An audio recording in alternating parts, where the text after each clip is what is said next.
All right, listeners, welcome back. Episode 14 of Cusswords. I'm your host, Madison, joined by my co-host, Michael. and today we want to formally introduce a... He's been referred to as a code name, a nickname Yes. on the podcast before, but apparently I think we actually spoiled his real name. on accident. evidently our editor missed a name, but that's okay. That one was released just this week, and we thought, hey, we goofed. We might as well bring him on. Welcome, Teach. You can call me Meadow. Meadow. All right. Good deal. It's good to be with you, gentlemen. Thank you for having me on. Of course. Well, Meadow, do you have anything, like, do you want to tell us a little bit about yourself, how you got the name Teach? What are your, what exactly you do and what your passions are? Sure. So, I am called Teach because that's what I do. I teach. I went to the greatest university on earth, the University of Alabama. Yeah, I thought about kicking him off the podcast with Well, that was great having he you, was going to Meadow. wear this. That was great. It was great having you. Well, But, ironically, the vast majority of my, brothers, best friends, graduated from Auburn or attended Auburn in some capacity. So, but yeah, went to the University of Alabama, got a bachelor's degree in elementary education. Both my parents were educators. They thought it was a good idea. Always been good with kids ever since I was little. So, tried it out, and this month of the year of our Lord, 2026, is to been 10 years in this gig. 10 years 10 you've been years. teaching. Wow. Tenure for 10 years. I got tenured in 3 years. But Yeah. yes, Yes. 3 times over tenured. I'm vested now. You know what's Yes. funny is something else that's actually 10 years as of now would be when we first got the Overwatch group together. That's crazy. That's been 10 years ago. That's a long So that's time. really when the formation of the boys took place. I just can't. The time has flown by so quickly. I'm really hoping that the next 10 years seem a little bit longer because I don't want to be. Well, Overwatch was 20 years ago. Yep. That's gonna actually sting. Yes. But so why don't you, Michael, Matto, why don't you guys explain kind of like your background, how you guys know each other, and then I think it's kind of obvious that I joined in around the Overwatch time. Well, we go back all the way to, I guess, Your birth. preschool, Yeah. maybe before that. Mm-hmm. But went to preschool together and tended to be in the majority of classes growing up, and bonded over sports and wrestling, Video games. video games. I mean, all the things that boys do. Mm-hmm. Yeah. Okay. We had some good memories of being in classes together with shenanigans with some of our other boys, like we call him Bone on here, right? Bone. Yeah. Okay, Bone, We have Bone, Frogman, Frogman, Frogman. Doc. Doc. Doc. Yep. Okay. And then adding Preach into it. But one of my favorite memories of our childhood together, Michael, was when me and you got to 2v1 a certain friend of ours who we had a height advantage on, but he was way more athletic. And his dad worked at our local high school. Yeah. And so we would go into the old gym, because we had two, and me and you would basically 2v1 him. And I just remember it being so strange. Not that we were playing with him and all of his stuff. That was fun. But his dad was rooting for us against him and coaching us up in a positive way. Yeah. And then ripping him Yeah. whenever and, we and scored or if we something. won, there would be punishment involved. Yes. And it's crazy now, thinking about back to then. He was always an assistant coach where we grew up and where we graduated from. He was always an assistant with no matter who came through. But in the last year, he finally got his opportunity to lead the high school basketball program. I don't know if it matters. I mean, we talk about where we're from. Yeah. We just don't mention names. Yeah. But the high school program, he finally got his opportunity, and in his first year, he took that team to the state title game. Mm-hmm. As a head coach, first time ever after such a long career as an assistant. So that was really cool to see. Yes. But yeah, it was fun back in the day playing against him. Lots of memories. I remember when we tried out for basketball and everybody told us we wouldn't make it, and then we made it. Yep. Well, Good times. we all have fond memories of being bullies. So, yeah, that's Or being bullied. yeah. Being bullied especially. Oh yeah, well, you gotta be you're the buller and the bully. You always. always, I mean, how it normally works is, everybody tries to act like they're the one that's going to end the cycle, but everybody got bullied by somebody and found somebody else to bully. That's kind of how it goes. Yeah. I definitely, man. It's not anything I'm. Oh, actually, I've got a fun story about that. So not too long ago, I was actually with somebody, and their kid got injured, right? And so we had to call the paramedics. One of the paramedics that showed up was a kid that I bullied in high school. Here locally, wasn't expecting that. Didn't quite go to school anywhere around here, and I apologized. Straight up, I was like, "Dude, I was a jerk to you. I am so sorry." I actually didn't use the word jerk. I used something more harsh. I was just, and I'm like, man, I feel bad about that. So, I'm Did he like remember in the moment? not even a little bit. So I just, He's like, oh, Yeah. or he went home and he went to his drawer and he pulled out a list and he got his pen out and he goes, you know what? You're good now. And he marked you off. And then he put lipstick on and put on a record and just reclined on his couch. Yeah. well, yeah, no, I think that's no, I think it's really cool that you guys got to grow up together. I didn't get really introduced to Meadow up until the point of the Overwatch group. We may have had one or two games on Xbox Live way yeah. back in the day. And, There was a couple of physical encounters too, but we didn't become friends or anything. Like, I would go to Michael's mom's room to hang out, like part of the high school after school experience. We felt like we had a run at the school, like we were going in and out of like my mom's classroom, my dad's office, his mom's classroom, and I remember you being there a couple of times. Really? Yeah. I don't remember that. Like random trips, I guess, that you just so happened to be there. Maybe it was like on a weekend that like y'all were spending the night or something. Okay. Possibly. I remember there was another friend that Michael had that was from church. I remember being there more often than that. But yeah, well, I apologize for not being able to recall it. It didn't. You're also about to get marked off his list. Apologies all around. Yeah, there it is. Well, we've had.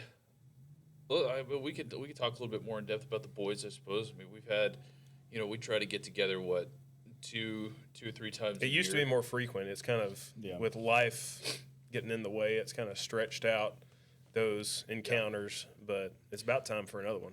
Yeah, no. Spring break probably will be the most, or whatever the next federal holiday is. Do y'all get off for President's Day? The next federal holiday is tomorrow.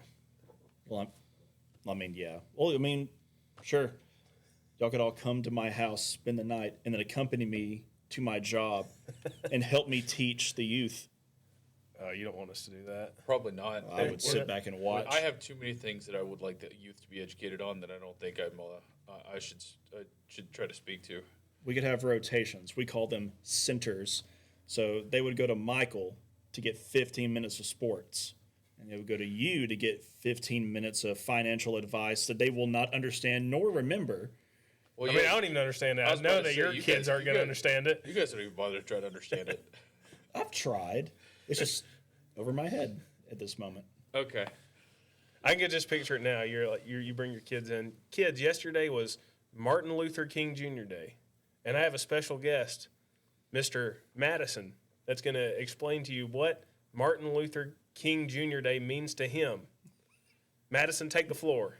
Oh, sure. Martin Luther King Jr. Day is the day that all of the clients that I have call me and ask me where my deposits are because the banks are closed. And that's how Martin Luther King Jr. has impacted my life.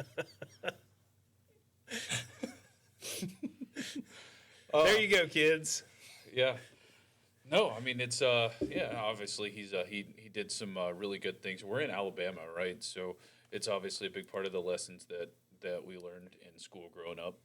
Yeah, Selma feels like a far ways away, but that was, I mean, Selma, Montgomery, huge parts of that whole. We'll have to ask the teacher. Impact. I know you don't. I actually can't remember what subjects you teach. Is it history? He teaches all of them. I did. Not anymore. Oh, wait. Third grade is when it goes from you stay in the same teacher's class all year to you start rotating. It depends on the school Okay. and if the principal allows it.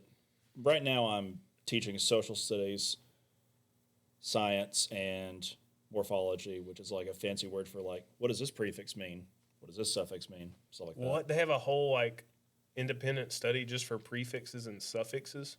Yep. Well, that kind of stuff, I would assume. Yeah. Because as they get into harder text, they're going to see more in their minds really big words. But there's parts of them, prefixes and suffixes, that if they visually recognize it and understand what it means, that word just got a lot smaller. Huh. I just always assume that's just part of English. You just teach that in English class. You pick up on that as you go. The other teacher focuses on, like, how do I read better and understand when I'm reading better and writing? The other one does math. And you recently got a pay raise. Did I? All the teachers. Did you not? All the And- teachers know. Oh, yeah. Mama Kay voted for a 2% increase.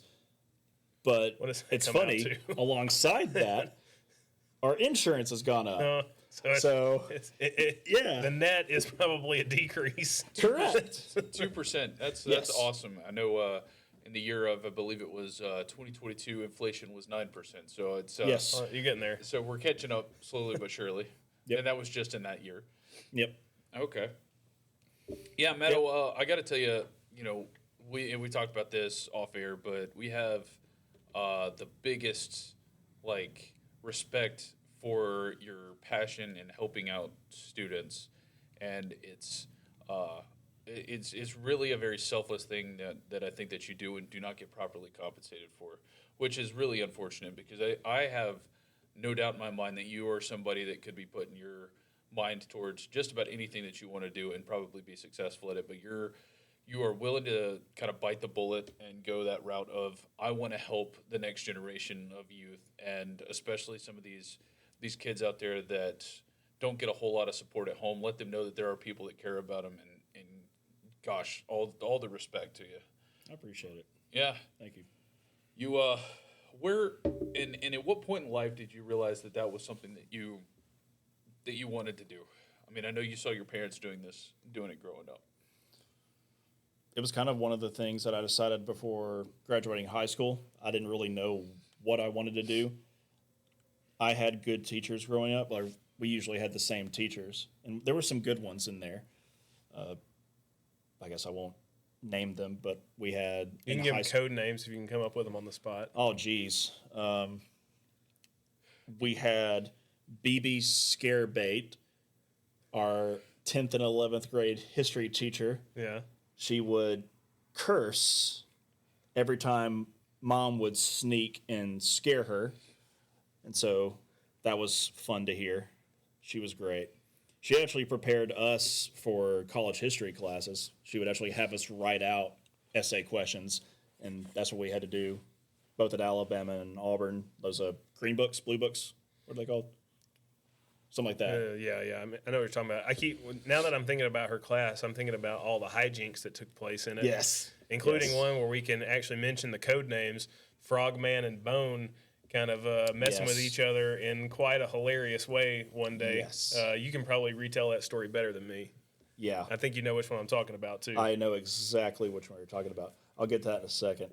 But I guess, like, long story short, it's something that I admired in the good teachers that I had, and they did make an impact on me. I wouldn't say it was an impact to make me want to be a teacher, but ever since I was young, I like whether it was at the swimming pool, like in our hometown, or friends, family, their kids, my young relatives, I was always the one like kind of leading play, helping like conflict resolute, all of that, or resolve things. And when I got to the end of high school, they were like, Mom and Dad, maybe you should try elementary ed because there's no dudes in it. So job security, and you can make an impact. And there's other benefits too, such, you know, you don't have to go into school during the summer and during a part of winter, which a lot of people think, you know, I'm just sitting there twiddling my thumbs. No, I'm recovering my nervous system from dealing with your kid, probably. And I'm also preparing for the following year. So let's dispel that right there. But yeah, it's just something I kind of just decided to try, essentially. And then I got in. You liked it? You did the teacher's aid thing for a year, right? The teacher ed program. Yeah, I think so. I recall when we first started hanging out, you were in the middle of doing that. I think when we just started hanging out, I was fall of 15.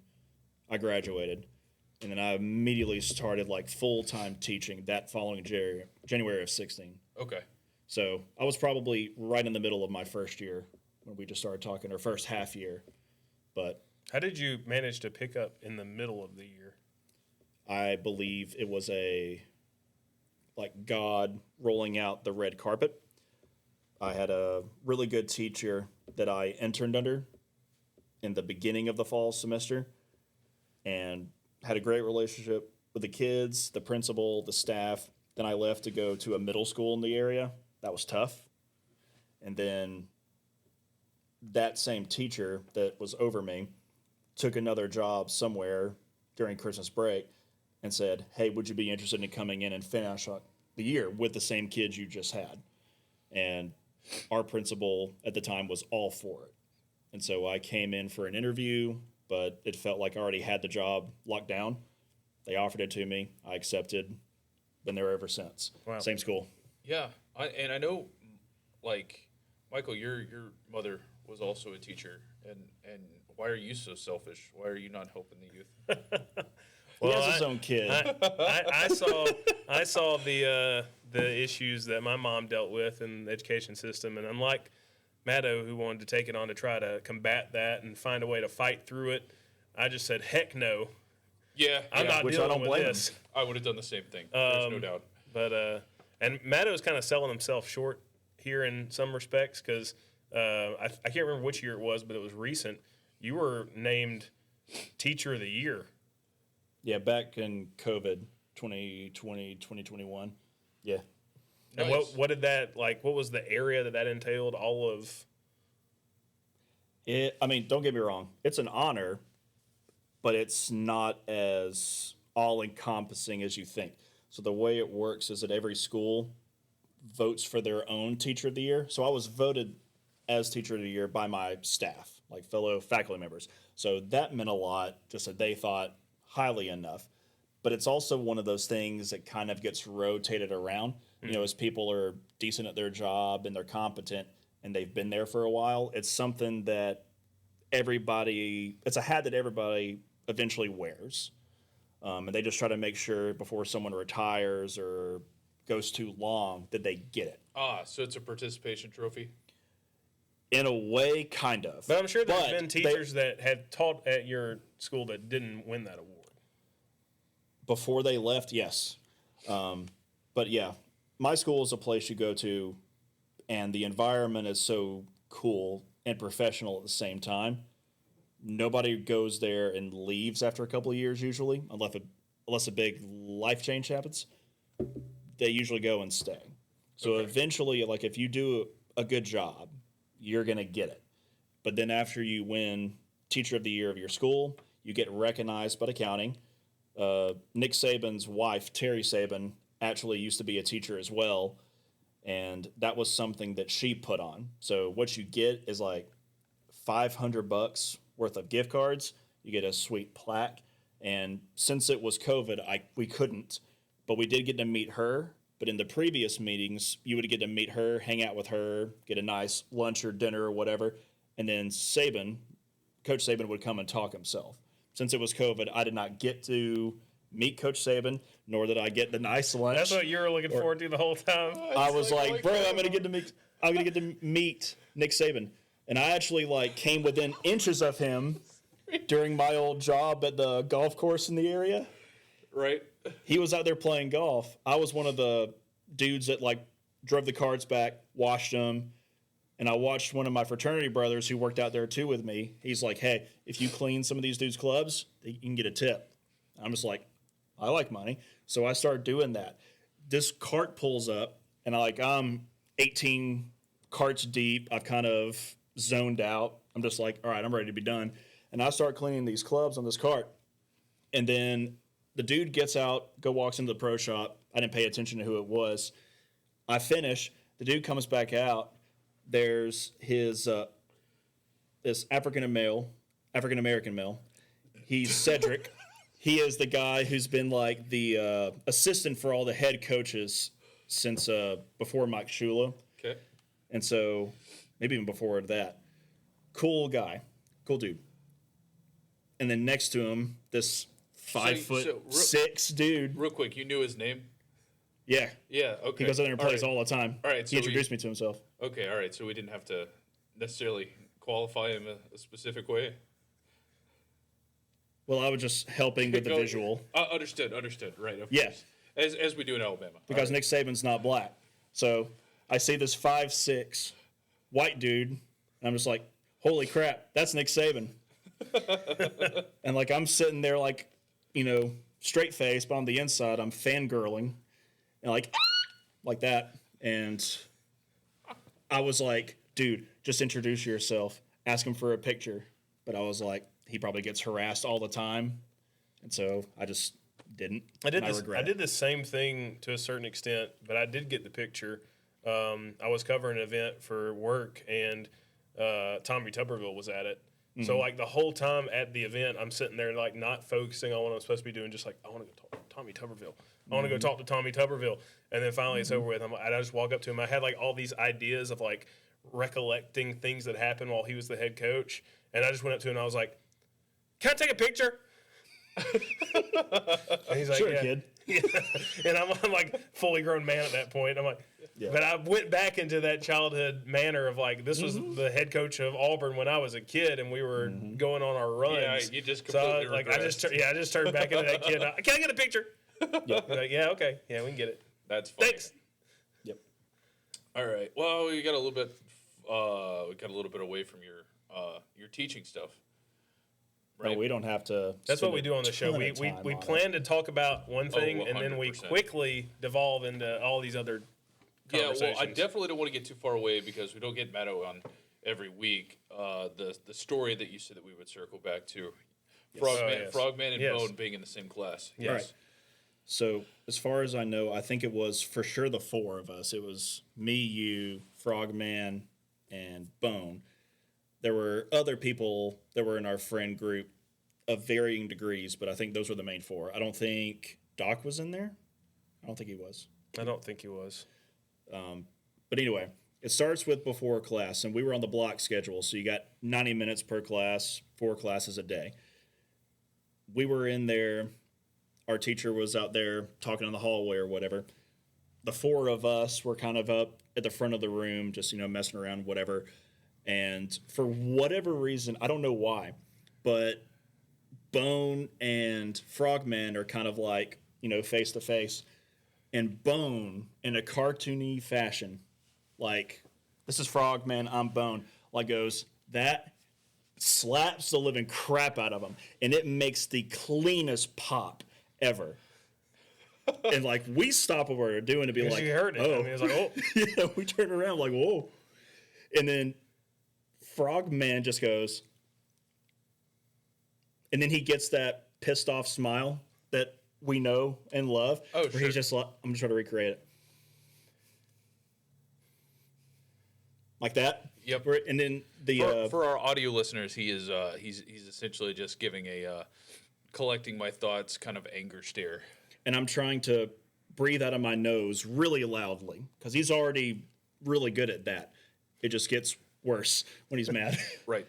So he goes to grab Bone, and at that moment, our teacher comes in and is, all right, y'all go sit down. We're getting started. So 45 minutes goes by, and Frogman has to sit on this anger. He can't do anything about it.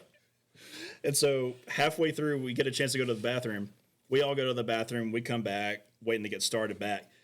I can't remember who Bone was talking to, if it was one of us. I know he wasn't talking to me. He was sitting at his desk, and I can't remember. Whoever was Yes. sitting in front of him was turned around Yes. talking to him, and he was just sitting in his desk talking to whoever was in front of him. I can't remember who it was. Yes. Frogman gets our textbook, our history textbook. It's about that thick. So for the audio listeners, about 3 inches thick. Okay. Pretty hefty book. Goes up behind Bone, raises it above his head, and slams it down on his head. And so you see Bone go, boom. He hits He his double head, hits because he gets hit in the back of the back of head into the desk. and you hear both. Bone stands up and then gets really flustered and upset, and they both have this little like nah, off or whatever, and then we got to get started back with class again. So both of them then had to sit on it again. And that is the greatest part about being a dude is we can piss each other off so quickly, and then 10 minutes later we're just back to being friends again. Yep. That is honestly one of my one of the best things that I don't think gets enough appreciation. We tend to get it out and get it over with. Yeah, I mean, like guys normally hash it out one way or the other, whether it's like actually getting physical or just verbally, whatever. Like quick to lash out and then quick to dismiss and forgive or whatever. I was trying to explain that to my wife, and she was like, she couldn't comprehend it. She's like, "What? Doesn't that make it worse to like then like really fight about it?" And it's like, no, we just get over it. We just deal with it in the moment and then get rid of it. And she's like, I don't understand how that doesn't make it worse. That's why sometimes I'll have I'll be talking to a girl about some dramas she's going through with a friend or something, and I'll be like, why don't you guys sit down and talk about it? Like, why does this have to be? What's with this back and forth of,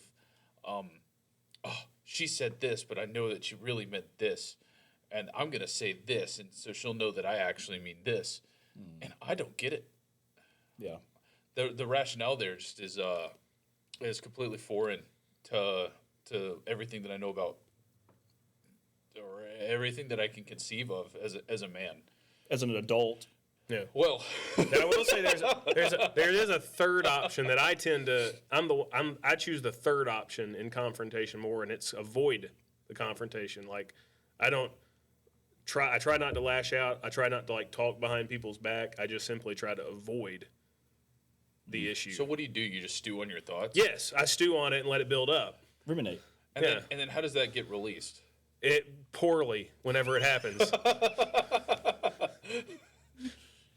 Okay. But the gym's nice. The gym's really nice for that. Oh yeah. The gym, like, You can let the day, whatever happens in the day, affect you, make you mad about it. Then you go to the gym, you release all the tension, and then you don't care anymore. Whatever was upsetting you in the first place. okay. I mean, I try to do the same thing with my students as far as like, hey, instead of being like, I'm not going to be your friend anymore, and I'm not going to play with you, and then they go off and like, and I'm like, well, you could just go talk to them. And yeah, well, so one of the things that Matto gets a really, really unique insight is like base programming humans. You know, like they're like base level, like they haven't had that like that extra layer of like I don't know, life experience. So he kind of gets to see things on a level that it's just so unique that a teacher's perspective can provide. I would, and from time to time I'll ask him questions and be like, "What? Like, do kids do this? Do they do that?" You know, Oh yeah, and you've got all sorts of stories, and then, he's got he could basically just differentiate very quickly between kids that grow up in good homes versus kids that don't grow up in good homes, and I know he can get kind of heated about that. So I don't know if we're going like full on rant on the first intro call, but I tell you what, guys, his passion for how much he hates parents that don't care about their kids is fantastic. It is inspirational. It makes me want to get up and do something about it. I mean, it's like I want to start a revolution to change parenting. Like it's very unique, and it's definitely like one of the cooler qualities about Matto, no doubt. I appreciate that. I'm gonna try not to get on like. Don't ask me the question, Meadow. What is your thoughts on the current state of public education? Don't ask Just that question. don't. We'll do that next time. Okay, well I'm a little bit curious now. Now that you brought it up. Gosh. Okay. How about instead of your general thoughts, tell us what is good about education right now? Like, what's like the biggest positive that you can see across the board? And then what's the thing that's the biggest weakness that needs improving or fixing right now? Got it. I have to admit beforehand, I'm not up to date on the nation as a whole Yeah. or any special trends or anything like going on. The thing I like about our school and my principal is that we're pretty much like is the crap. My school is the only place that exists. Do I need to edit that? Please edit that. Yeah, we Please got edit that. Yeah, we got that. Yeah. I know where So Can I put in a fake school? Like, can you say like a No, Joseph schooly, Stalin make Elementary? schooly face or something like that I can put over it? we'll catch it. We'll catch it at the end, and then we can. Do you want to make a sound bite right now to cover it? I don't know. Maybe we should just come up with a nickname for your school. But I want you to continue on while it's fresh. Joseph Stalin Elementary. Joseph Stalin. I'm just kidding. Okay. We teach discipline. Yes. And yes. So we're very much like we are the only place that exists because we only care about us because our kids, our families, our community, our teachers, that's all we really have any control over. So that's all we're going to worry about and focus on. And that's what I love about us. We don't like to play keeping up with the Joneses with other schools. Like, oh, wow, this school's doing this, so we need to do it too. We don't mind going to see those things done, but just because others are doing them, we're not going to copy it. We got to feel good about it, like it's actually going to have a positive impact on kids. As far as like positive things,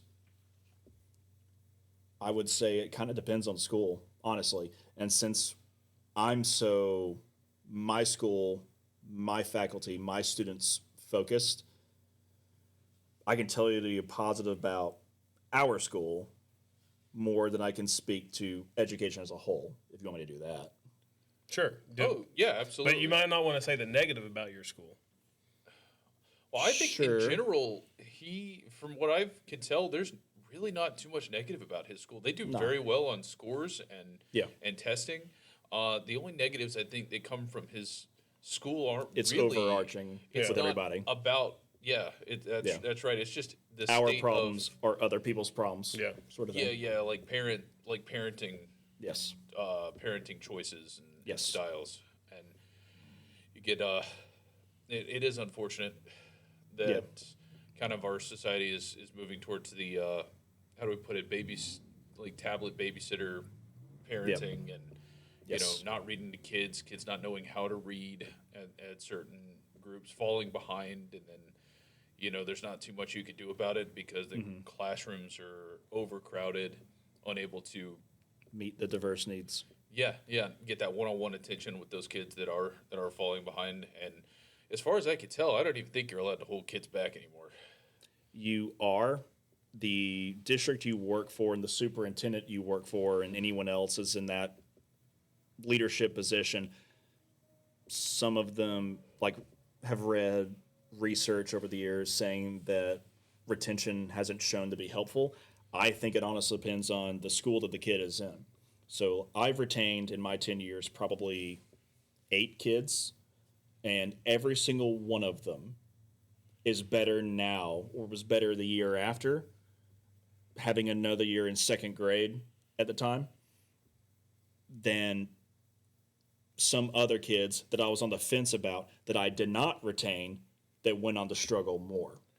So I believe the retention can be a good thing if you have the adequate supports for them in place. Can I provide some like a thought that I'm having, and I'll get your confirmation on this. But could the very fact that they get held, like that they get held back, or I guess retained is the term that you guys use, could it be that they're that them actually getting retained is evidence that there are real consequences to not trying? Yes. And could that like strike that like that thing in their brain that says, "Hey, you need to try," or you're gonna there's actual real world consequences for not? Yeah. It depends on the kid and it depends on their parent. We use that word retention usually halfway through the year to kind of show like, hey, your kid's not up to par.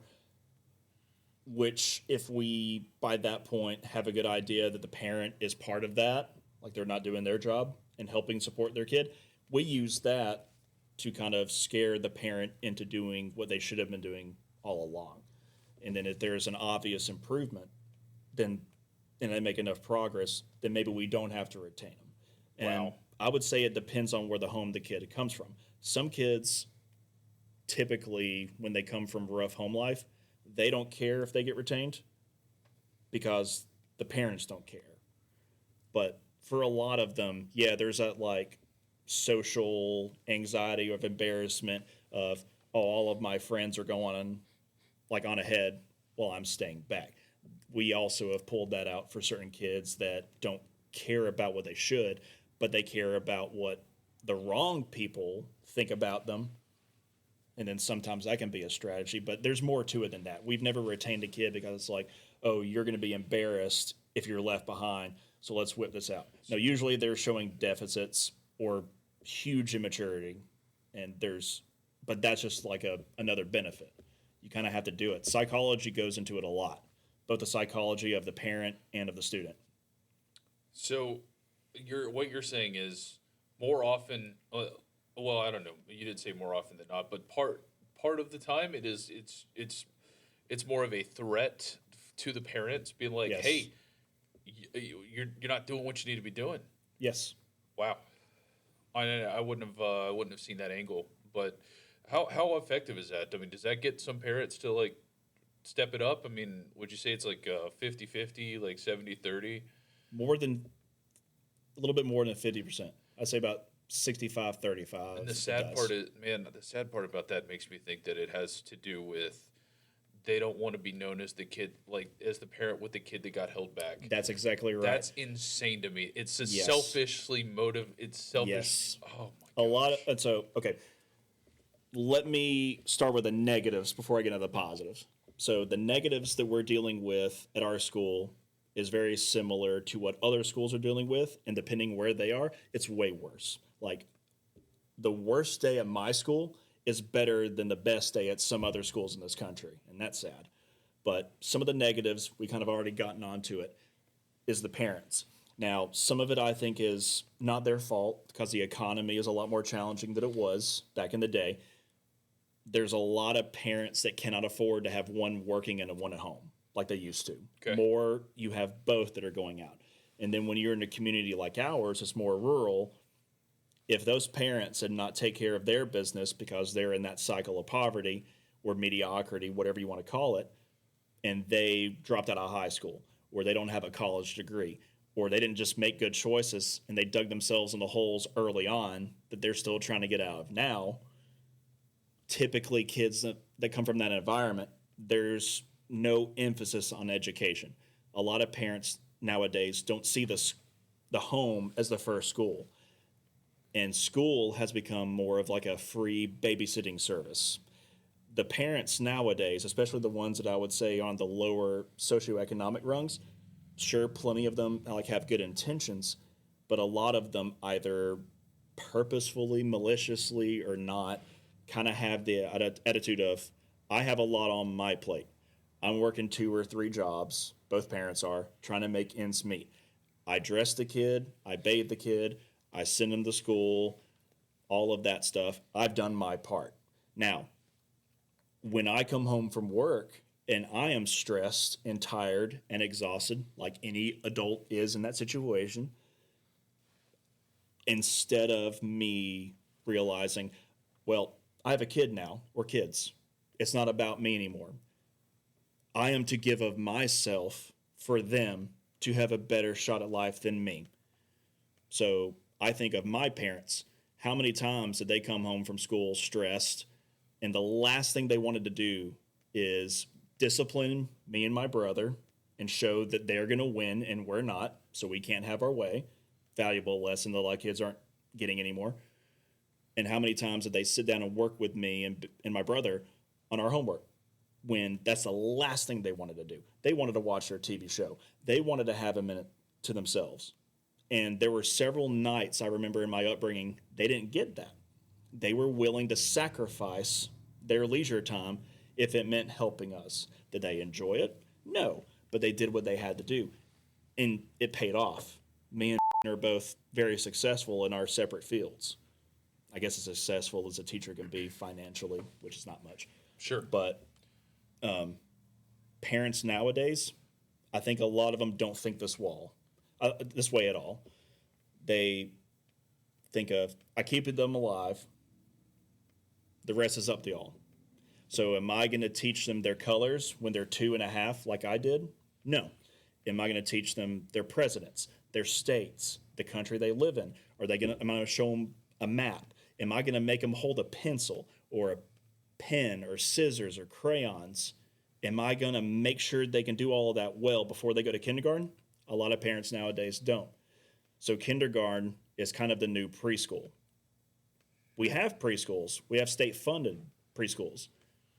But I've seen videos of me when I was 4 and 3.5. I was having full-blown conversations. I understood sarcasm, all of that stuff, because it was normal for our generation, because our parents interact with us a lot. Right. Nowadays, those same kids get a tablet, a video game. It's a distraction so the parents can have their time to decompress, which I get it. But they need you emotionally, mentally, and physically present, which means you're not going to get what you want, mom and dad. You made a choice when you had those kids. This is what it's all about. You are investing in them, which means you're going to lose some of yourself. You're supposed to. That's the way it's supposed to be. And a lot of parents just want to keep living the way they were pre-kids, which is why now a lot of our kids live with grandparents full-time. Parents get them on the weekends because mom and dad still want to go out and party. If there is both, sometimes it's just one parent. Right. They want to have their Facebook, Instagram life, and then being a parent is something they pull off the shelf when they feel like it. Yeah, and then when it gets stressful, to snap a photo for Facebook, be like, "Oh, I'm the best mom. Yeah, look at me," yeah. or "I'm the best dad. Look at me." Yeah, and then they pawn them off on the grandparents. What I want to know is, where did this idea that parents can just continue on doing what they did before come from? Why did other generations before understand that it was time to shift to a parenting role and they couldn't just continue? And why do parents now decide to shift the responsibility so much? Mm-hmm. Where does that stem from?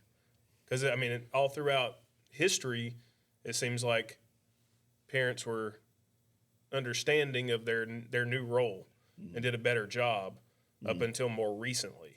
Yeah. Why all of a sudden now? Is it just because of the number of distractions that we have as a society? Why now do parents decide they have better things to do? If I might chime in, and I'm certainly not a parent, I can't speak to this, but I would imagine that it is a result of partially the economy and the way that it is, and how it's harder to earn a living nowadays. Yes. And then parents that are having to work these two jobs, before they had their children, the way that they would decompress from these jobs is indulging in hedonistic activities. Yes. And not knowing how to decompress without that, and Yeah. not ever having kind of like an understanding of, you know, maybe I could just sit down and meditate instead of getting hammered or going out and partying. Like they still feel like that's a way like that they can find a way to relax. And I may be wrong about that, but that's just that I would mean, be I kind think of you're the first partially thought. right, but here's the thing: like, as a new parent, and obviously I got a long ways to go. I'm 4 months on the job now, but I can tell you one thing: you can't do the partying, but you also really can't just sit in a quiet space by yourself and do whatever you want. It's a different level of chaos that's come into your life now. You have to drop both of those things.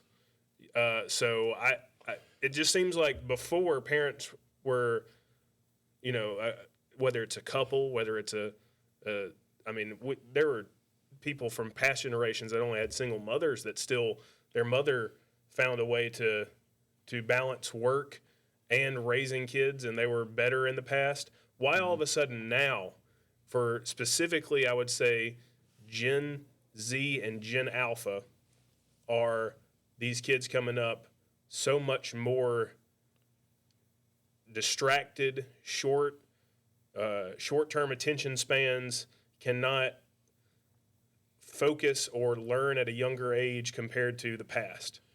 Is that partially just to do with all the stuff that's in front of us now? That back in the Social media. day, I mean, when internet. my parents were growing up, my dad talks about it. When he got home from school, they went outside and played sticks. Yeah. Because that's all they could do. Yeah. So at a certain point, I wonder, is it the same thing for parenting? If you weren't spending time with your kids, there wasn't anything else to do. But now we got too much to do. There's too many options. You got a million different streaming services to watch all these different TV shows you can choose from. Yep. You can go a block or two away, unless you live in a truly very rural community, and find activities to do in town. You can stay at home on the internet all day long if you want to. You can go on social media all day long if you want to. There's way too many things for people to do. Back in the past, you looked forward to spending time with your kids because what else was there to do? Yeah. I think you're right. You're hitting the nail on the head. The short answer, in my opinion, is technology. And it's supposed to be a device that's supposed to help our lives, but I feel like technology is a double-edged sword, and it can help you if you use it correctly, but it's clearly devaluing aspects of our life at the same time. Yes. If you read some recent studies, it has been proven that early introduction to these iPads, tablets, and stuff like that for kids, it interferes with their brain development. And it, like the frontal lobe that deals with decision making, self control, things like that, that's getting screwed up.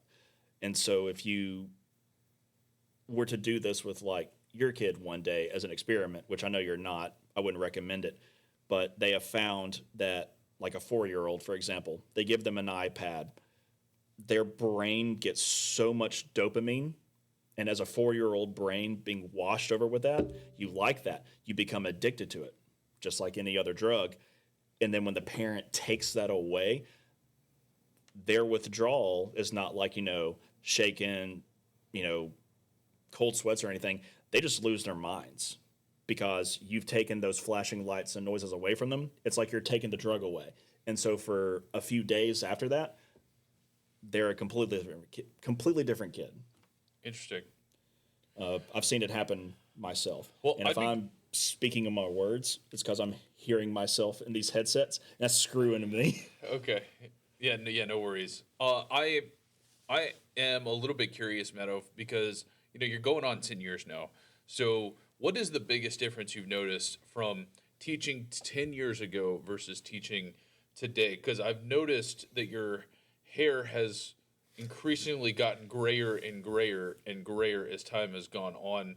This was a fully like dark hair, very similar to mine back when Matto first started, and I think it's a result of the stress that's being that's been placed upon him, and that he's chosen to take in and kind of sacrifice himself for the betterment of mankind. But I do want to know, 10 years ago, is it becoming a worse and worse problem over time? Absolutely.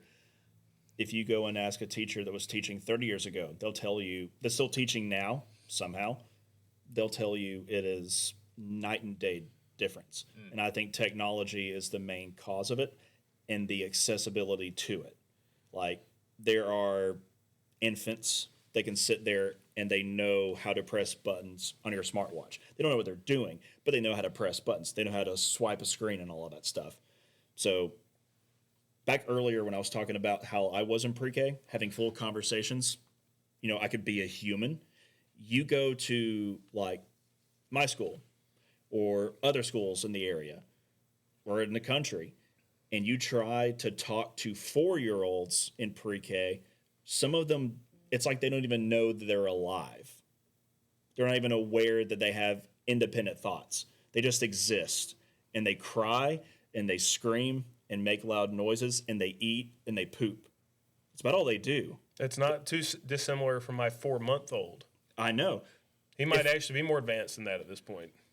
So literally some of these kids act like they don't know that they're alive. I was watching something on online. It was a teacher ranting about how she's catching, first graders and second graders that don't even know their own name because they've just been called like baby or sweet child or whatever. Yes, their whole life, and that's very crazy to me. Yes, I really hope that in the future that we can kind of come to a conclusion that, hey, parenting needs to take priority, and that something will change on that front. But while we're spending a lot of time talking about the bad, I am kind of curious. They're absolutely the Gen Alpha, and I guess we're on to Gen Beta. My little one's Gen Beta. Yeah, he's the beginning of Gen Beta. So Gen Alpha. So I guess we haven't quite got school age Gen Alpha or Gen Beta yet. So Gen Alpha. We got Gen Alphas that can be 14 now. I'm sorry, Gen Beta we don't have in school yet. So Gen Alpha, what are you seeing that might be more on the positive front on that end? Do you see things in them that maybe you didn't see or that you didn't recognize in our generation growing up? I mean, do they tend to have any sort of more inclination into, maybe wanting to be more tech savvy or anything along those lines? Along those lines, sure. I would say, as a whole, they know less than my first class did 10 years ago. Okay. Or they're less competent overall. But every year since I have taught, and in some years it's significantly less, some years they're in the majority, praise God, are kids who are competent, they have common sense, they have a sense of humor, they have a will and a drive to embrace the grind to get better, which is what I look for the most in a kid. I don't care where you come from. It's just, are you willing to try and work hard and learn from your mistakes? If you do that, that's all I can ask for as a teacher. I would say as far as tech savvy, you have more kids now that definitely are watching streamers and are playing more video games, more advanced than what we played growing up. Like, we had Nintendo 64, Super Nintendo, Sega Genesis, things like that. Do you think you could sit a kid today down and then be able to grind out Donkey Kong Country? No, because back then when we were playing, like we've talked about, or y'all have talked about, games were not made to hold your hand back then. You just had to figure that out. Right. Like nowadays, in every game you play, they highlight stuff on the screen. Hey, go press this. Go pull this lever. There was none of that for our games growing up. Hold on. I will say this. I think that there are kids out there that could get through Donkey Kong Country with one caveat. Every 100 bananas, instead of a life, you got a loot box. And then they'd be all down for it, trying to grind as many bananas as they possibly could to get a loot box, because all of those kids now, through video games, are addicted to gambling. Yep. I didn't think about that. 100%. Oh my gosh. Every kid that plays video games now is going to gamble when they're older. Let me give you an example of how they gamble. It's not really gambling, but it's along the same vein. So I've since barred this in my classroom this year because there was sicknesses go through the schools. And one of the ways they're spread is kids sharing their snack or trading snacks and stuff like that, which I'm honestly personally fine with because that's social skills. Can you barter all of that stuff? Or can you swindle a kid and be like, yeah, I'll give you 2 Cheetos for your fudge round? Absolutely. That's totally fair, dummy. Yeah. Yeah. But they've started a thing where it's called poison. They'll lay out 30 Cheetos or cookies or pretzels or whatever. And there's a group of them. And they take turns picking which piece of snack is the poison. And they tell you if you're safe or not.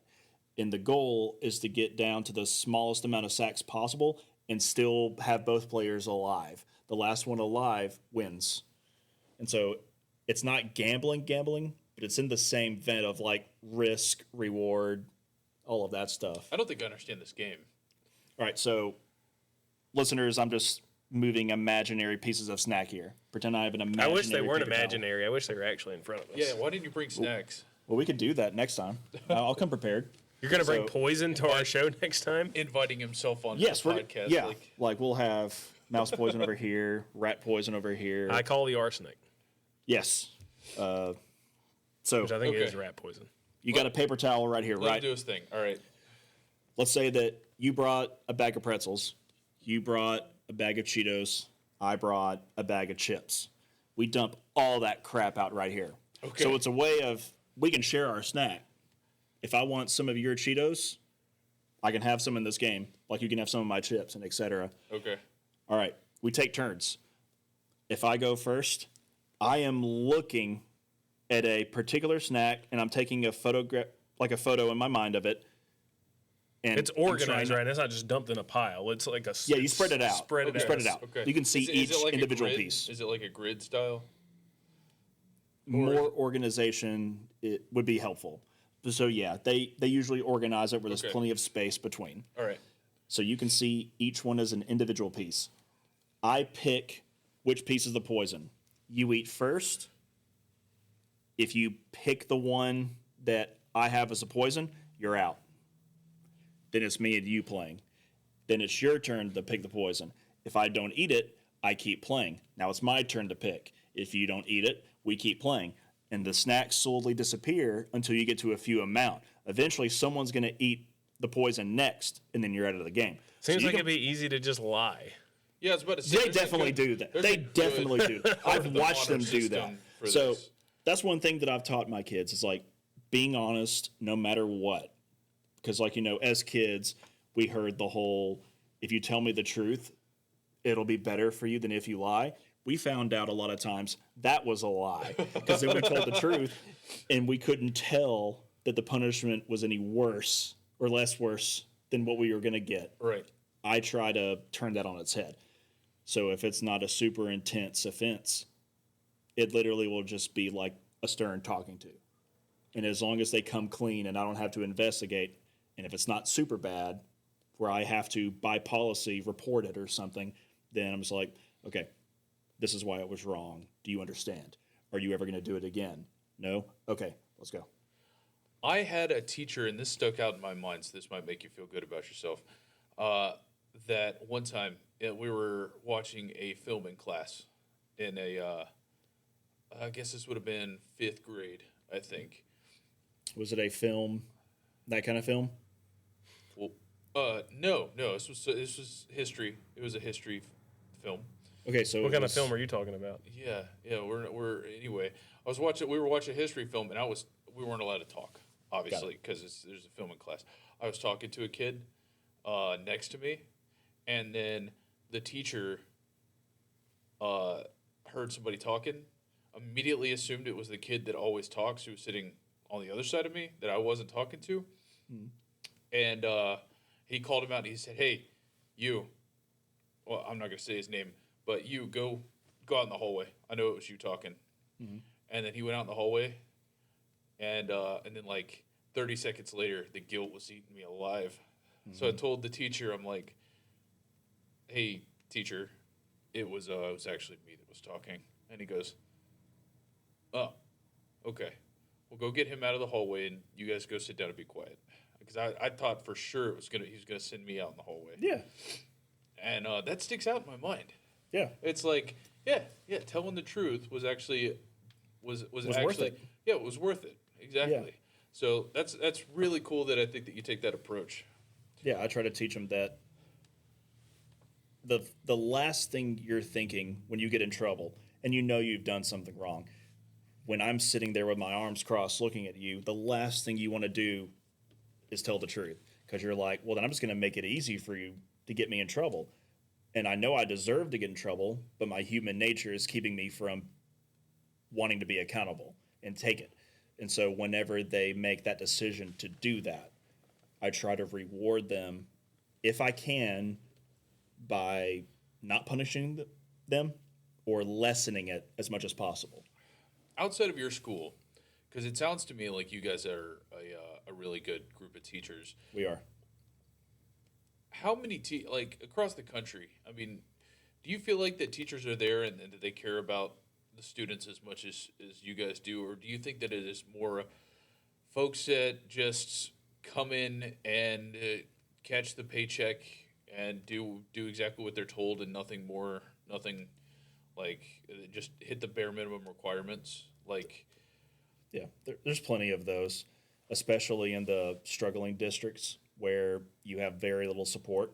I think in the systems where you have the most challenges, where it be behavioral, academic, and resources are low, yeah, you're going to have more of those teachers coming in because they're just going to be like, okay, I've poured myself in this job for the first year or two, and I've gotten hit, cussed at, not supported by my admin. They took the parent side or something like that. So screw it. I'm going to come, get my paycheck, not care because nobody else cares. And then that's that. I'm just going to survive each day. There are definitely some teachers like that. But I would say, especially starting off, yeah, you got some that are going to do it temporarily while they wait for their usually business graduate husband to get a nice job, and then they'll go be a stay-at-home mom. But I would say most people that get an education get into it with good intentions. and I would say there's probably also a large number of them that just kind of throw their hands up and give up after they realize that it's too difficult. Yes. And that's also really sad. And you get to that point a lot. I've gotten to that point. I'm very disappointed in that society's appreciation for teachers is not on the level of like doctors and shoot, at this point even just social media influencers don't get that like get more appreciation than. I mean, you can put out a laundry list of professions that get more money, credit, fame that teachers probably deserve instead. I mean, at this point, we're not even, like, you go into sports, obviously professional athletes probably get it more, but you got guys that aren't even professional that are making more money in a year that a teacher will see in a lifetime. Yep. And they're still in school, learning from other teachers that are teaching them at a higher level of education that also aren't getting paid that much. So, and they don't even have to go to class. Matt, Carson Beck. As we're coming up on time here, I want to publicly say thank you for the work that you're doing for the children. Thank you. Because I know that it goes, a lot of it goes unseen. Most of it goes unseen. And do really appreciate you coming on and sharing this stuff with us today. Obviously, we are, we're good friends. We're gonna stay good friends. You're probably gonna be back on here every once in a while. We're not gonna have to bleep your name anymore. That was the whole reason we really wanted you to get on here, was so we could just. Yeah, I don't like editing. Straight up say your name, and we do have. Just to be clear, we do have his full permission and consent to use his likeness and images. They do.